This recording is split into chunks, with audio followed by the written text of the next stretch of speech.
कि ये पहली दफा कर्जा पाकिस्तान नहीं लेगा। 1950 में जो है लियाकत अली खान साहब ने $6 लाख इमदाद ली थी अमेरिका से, जिसके बारे में नेहरू साहब ने कहा था कि लियाकत ने ये जो मूंगफली ले ली है ये इसके गले में फंसे। कहा है कि पाकिस्तान की फॉरेन पॉलिसी ना होने के बराबर है, लेकिन आपकी जियोग्राफिक लोकेशन जो है वो आपकी फॉरेन पॉलिसी है। आपका बॉर्डर होना, बहुत बड़ा बॉर्डर होना इंडिया के साथ, फिर ईरान के साथ, फिर अफगानिस्तान और चाइना के साथ, तो इस वजह से आपकी इंपॉर्टेंस है। वरना अगर ये बॉर्डर ना हो तो वरना आप भूटान और नेपाल को कौन पूछता है, बर्मा को कोई पूछता नहीं है। तो ये आपकी हालत भी दर हकीकत, आपने बड़ी कोशिश की है कि आप भूटान बन जाएं, आप आज भी बहुत बिजी हैं इस काम के, आप बिल्कुल रिवर्स गियर पर हैं। 3-4 मसाइल हैं आपके फंडामेंटल, दहशतगर्दी, इकोनॉमी, करप्शन, लेकिन किसी के मुंह से मैंने ये 3 लफ्ज अभी तक नहीं सुने, चाहे बड़े से बड़ा वो जज हो, जर्नैल हो, जर्नलिस्ट हो, सियासतदान हो। पता नहीं क्या बात है कि आप बिल्कुल ही पाकिस्तान को स्ट्रॉन्ग करने में इंटरेस्टेड ही नहीं है। बिल्कुल ऐसे ही सर, लेकिन फिर भी सर हमारे फाइनेंस मिनिस्टर अमेरिका में है और आई होप कि जल्दी वो कोई खुशखबरी सुनाएंगे कि कुछ पैसा मिल गया। नहीं, देखें, कर्जा मिल जाना खुशखबरी मेरे ख्याल में तो नहीं होती, नंबर 1। दूसरा, ये मैं इत्तला अर्ज करना चाहूंगा, ये पहली दफा बिलियंस डॉलर्स नहीं यहां से लेकर जाएंगे। ये 26वां प्रोग्राम होगा और ये डॉलर पाकिस्तान नहीं पहुंचेंगे, ये रास्ते में रुक जाते हैं। ये जो कोशिश कर रहे हैं IMF से पैसे लेने के लिए, ये उन्हीं के पैसे हैं, आपके नहीं है। हाँ, ये जरूर है कि आपके गुर्दों पे निशानियां लगवा जाएंगे कि आपका लेफ्ट वाला गुर्दा लेना है या राइट वाला गुर्दा। जय हिंद दोस्तों, पाकिस्तानी एक्सपर्ट्स का कहना है कि अगर इजराइल ने ईरान पर हमला करना शुरू कर दिया तो ईरान को उधेड़ कर रख देगा। ईरान कहीं का नहीं रहेगा, इजराइल इस कदर पावरफुल है। हालांकि ईरान ने अपनी मिलिट्री फोर्सेस में काफी ज्यादा डेवलपमेंट किए हैं, लेकिन इजराइल काफी ज्यादा प्रिसाइज होकर अटैक करता है और इस वजह से पाकिस्तानी एक्सपर्ट कह रहे हैं कि पाकिस्तान को इससे बचना है, ईरान के संपर्क में ज्यादा ना आए, अदरवाइज पाकिस्तान को भी इजराइल ठोक सकता है। इसके बारे में हम साजिद तरार और आरजू कादमी के डिस्कशन सुनेंगे। तो चलिए वीडियो शुरू करते हैं। चैनल पर नए हैं, चैनल को सब्सक्राइब करना मत भूलिएगा। सर ये तो खुशखबरी ही कहते हैं ना, जब भी मिल जाता है। आपको याद होगा इसाक डार साहब भी रात के 3 बजे ट्वीट किया करते थे कि कुछ खुशखबरी जी, कर्जा मिलने के लिए ओके हो गया। मैं यहाँ देखने वालों को, अपने प्यारों को ये बताना चाहूंगा, दिया गया जिसमें वो के उस पर रिएक्ट, शर्मिंदगी हो वॉशिंगटन DC के अंदर। दूसरा, भारत ने भी बड़ा कैलकुलेटेड रिस्पॉन्ड दिया उसमें। उन्होंने क्योंकि उनके रिलेशनशिप चाह बहार के हवाले से ईरान के साथ हैं, उसके हवाले से साउथ चाइना सी में उनके रिलेशनशिप बहुत पुराने ईरान के साथ, और दूसरी तरफ देखा जाए तो इजराइल के साथ भी डिफेंस रिलेशनशिप है भारत के।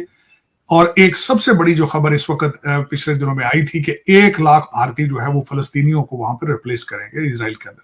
दूसरा, इजराइल जो है वो हाईटेक IT के जो वो स्टार्टअप्स हैं उनमें बहुत आगे है, और भारत आपको पता है कि they are in information technology, उनके रिलेशनशिप भी उनके साथ हैं, तो वो किसी किस्म के रिलेशनशिप में बिगाड़ नहीं चाहते। अब इसका रिएक्शन क्या आएगा जो सोचा जा सकता है, जिस पे भारत भी बहुत केयरफुल है। इसमें अगर इसको एस्केलेट होती है, रेड सी के अंदर जो तेल की आमतौर रफ्त है वो रुक सकती है, महंगाई का एक नया दौर आएगा।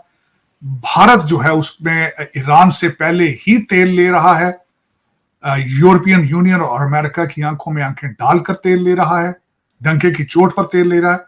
उन पे इतना असर नहीं पड़ेगा, लेकिन हमारे जिस तरह के पाकिस्तान जैसे छोटे कंट्रीज जो कि पहले ही अनऑर्गेनाइज्ड हैं और बिल्कुल ही कभी कल का सोच के नहीं चले, उनके हालात खराब हो जाएंगे। आरजू, मुझे हमेशा आपकी फिक्र रहती है कि या आप साइकिल पर आ जाएंगी या फिर गधा आपको खरीदना पड़ेगा ट्रेवल करने के लिए। आपके हालात बड़े सख्त खराब हो जाएंगे आने वाले दिनों में। अब उससे आगे थोड़ा चलते हैं कि अब 2-3 पॉसिबिलिटीज आगे इस वक्त क्या है। पॉसिबिलिटी ये है कि ताइवान, बिल्कुल ताइवान के मसले से तवज्जो दुनिया की हट चुकी है। गाजा के अंदर जो किलिंग हो रही थी उससे तवज्जो हट चुकी है। पूरी दुनिया की नजर इस वक्त सिर्फ और सिर्फ ईरान और इजराइल के ऊपर है कि ये आगे कहां जाते हैं।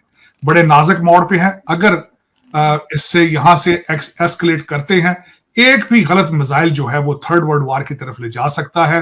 रशिया चाइना अलायंस है इस वक्त जो सबसे बड़ा वेस्टर्न सिविलाइजेशन के लिए खतरा है कि रशिया चाइना अलायंस। चाइना की स्टेटमेंट ये आई है कि अगर रशिया इसके रशिया के ऊपर अटैक किया गया या रशिया को कहीं हो तो वो मिलिटरीली सपोर्ट देम। दूसरा, चाइना हमेशा सोच कर देता है स्टेटमेंट इसमें, क्योंकि वो कभी भी अपने ट्रेड को खराब नहीं करना चाहते। दूसरा, उनका जो बेल्ट एंड रोड इनिशिएटिव है वो सीरिया तक पहुंच चुका है, तो जाहिर है वो उसमें भी ज्यादा जंप नहीं करना चाहते।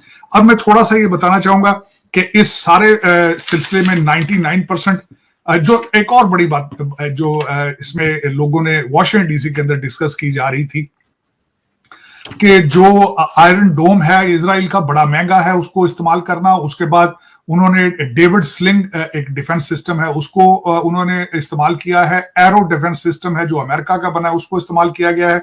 लेकिन सबसे ज्यादा जितने भी ये सारे आर्मामेंट्स जो इस्तेमाल किए इजराइल ने बहुत महंगे हैं।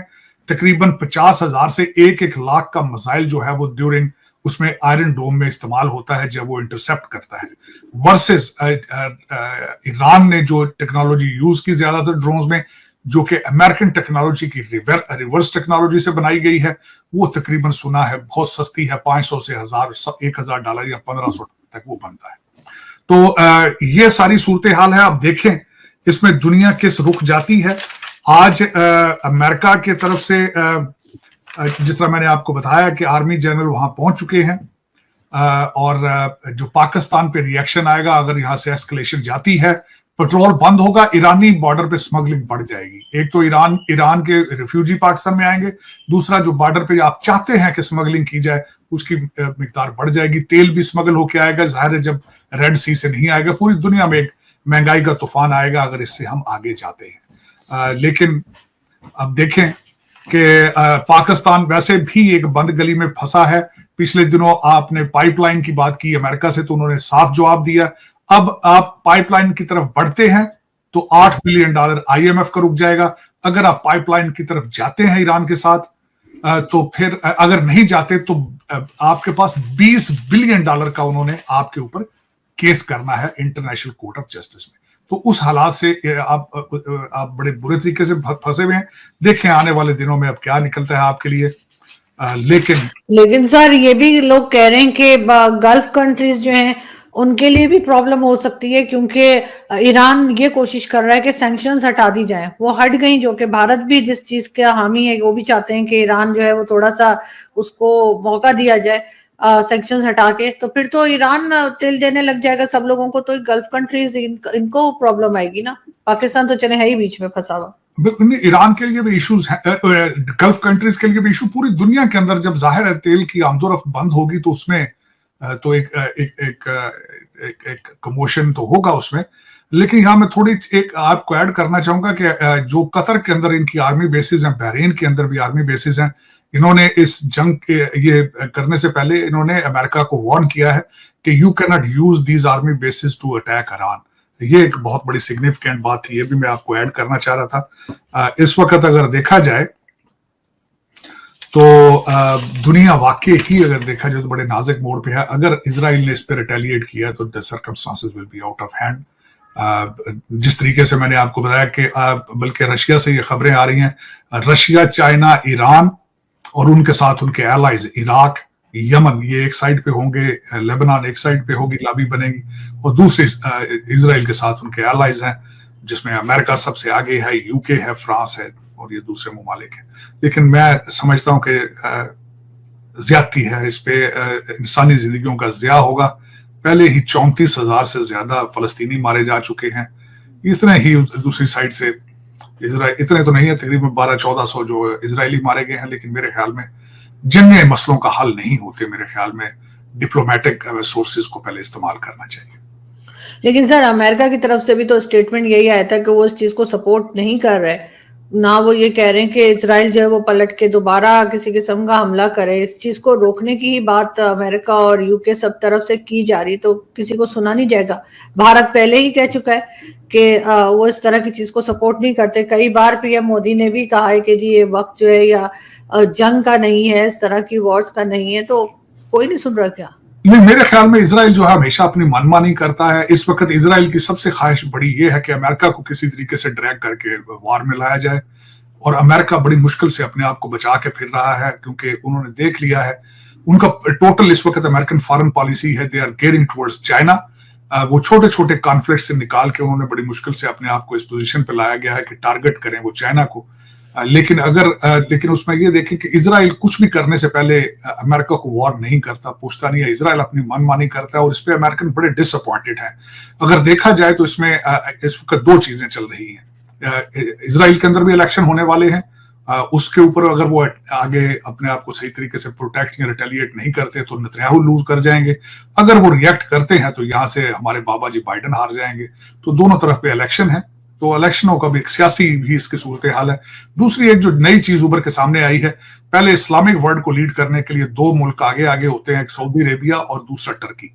तो जब से उन्होंने ये अटैक किया, चाहे सेरेमोनियल अटैक है, चाहे नूरा कुश्ती है, जो लोग कहते हैं कि उन्होंने फेस सेविंग की है, लेकिन जिस तरीके से पूरी दुनिया के इस्लामिक वर्ल्ड से उन्होंने रिएक्ट किया है, जश्न मनाए हैं, जिस तरीके से उन्होंने मुबारकें दी हैं, उसमें मेरे ख्याल में ईरान जो है ने गेन किया है, उसने पब्लिक सपोर्ट हासिल की है।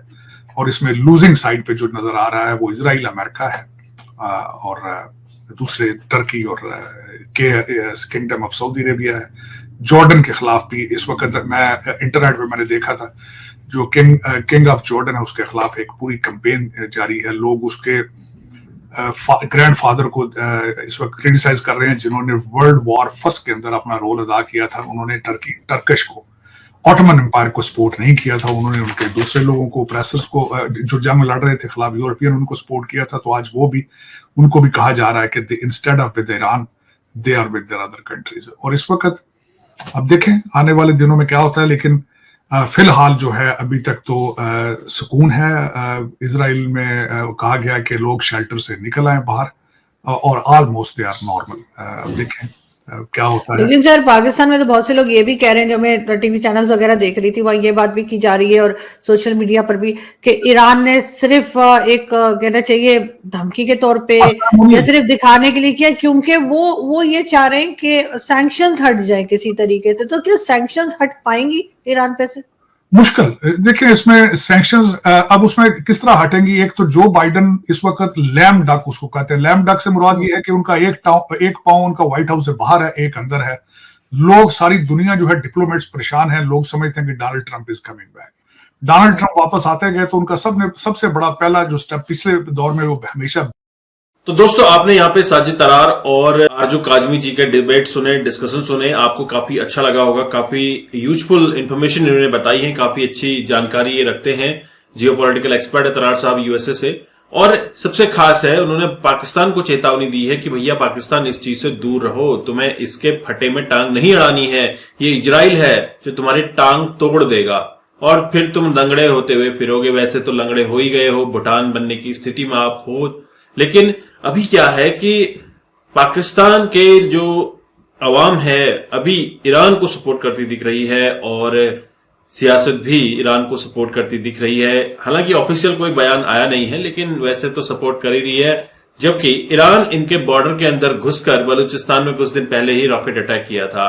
तो दरअसल पाकिस्तान की अपने पड़ोसियों से बनती नहीं है, लेकिन आलमे इस्लाम होने के चक्कर में यह ईरान को सपोर्ट करता दिख रहा है। और इजराइल एक यहूदी मुल्क है, एक काफिर मुल्क है, तो इसलिए भी हम सपोर्ट करेंगे। लेकिन यहां पे ये जानना जरूरी है कि इजराइल के साथ बड़े ममालिक खड़े हैं, वेस्ट पूरा खड़ा है, और इस वजह से आज पाकिस्तान को सतर्क रहने की आवश्यकता है। पाकिस्तान के हालात तो इतने खराब हो चुके हैं कि 2 दिन पहले खबर आई थी, मेन स्ट्रीम मीडिया पे चिल्ला कर बोला जा रहा था कि सऊदी अरब से $5 अरब की फंडिंग आई है। और जब फंडिंग आई और उस पर डेलीगेशन पहुंचा सऊदी अरब से, सऊदी अरब के डेलीगेशन के सामने पाकिस्तानी एक्सपर्ट्स ने अपने जो प्रोजेक्ट था वो रखा। उन्होंने बताया कि हम यहां पर होटल बनाएंगे और सारा पैसा हम होटल में इन्वेस्ट करेंगे, क्योंकि ये ऐसी जगह है जहां से पैसा खाया जा सकता है और पाकिस्तानी इसमें एक्सपर्ट है कि पैसा कैसे निकाला जाएगा। और ये सुनते ही सऊदी अरब का डेलीगेशन वापस अपने देश चला गया और $5 अरब के लिए ये अपना हाथ मलते रह गए। दोस्तों ये $5 अरब किसी अच्छे काम में लग सकते थे, जहां से रेवेन्यू जनरेट हो अच्छा खासा, जिसका फायदा आम जनता को मिला। 5 स्टार होटल बना के तुम गरीब लोगों को क्या दे पाओगे? इस चीज को भी ध्यान में रखते हुए सऊदी अरब ने डील फाइनल नहीं की। इसके अलावा आपने देखा 2 दिन पहले की खबर है, जहां पे जापानीज ऑटो वर्कर्स की एक वैन पे आत्मघाती हमला हुआ और इसके बाद पाकिस्तान की सुरक्षाओं पे काफी ज्यादा सवाल उठ रहे हैं कि पाकिस्तान में कोई भी फॉरेन वर्कर सेफ नहीं है। और क्यों कोई भी देश अपना पैसा, कोई भी कंपनी अपना पैसा पाकिस्तान में लगाना चाहेगा? हालांकि कई बार यह भी कहा गया है कि पाकिस्तान एक आतंकवादी स्टेट है, एक गैरिसन स्टेट है, और इस वजह से भी पाकिस्तान में कोई निवेश नहीं करना चाहता। और सऊदी ने भी ये क्लियर कर दिया कि भैया तुम्हें खरात, जकात, जो कुछ भी मिलती थी भीख, अब वो हम नहीं देंगे। इस पर पाकिस्तानी थोड़ा सा अपसेट जरूर हुए हैं, लेकिन आपके क्या विचार हैं जरूर कमेंट कीजिएगा। चैनल पर नए हैं, चैनल को सब्सक्राइब करना मत भूलिएगा।